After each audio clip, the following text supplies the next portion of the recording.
భరతవేదముగ నిరతనాట్యముగ కదిలిన పదమిదేశ శివని వేదనగా అవని వేదనగా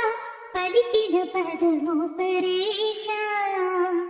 నీలకంధరా జాలి పొందరా కరుణ తొడునుగనరా నీలకంధరా శైలమందిరా మురవిని బదులిడరా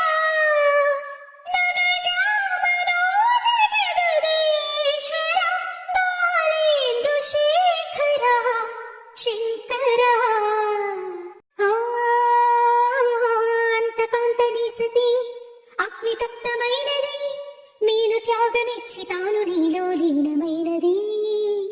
ఆదిశక్తి ఆకృతి అత్రిజాత పార్వతి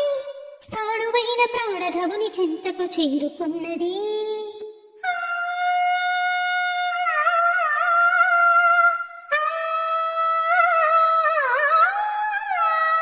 భవుని భువికి తరలించేలా ధరణి దివిని తలపించేలా రసతరంగ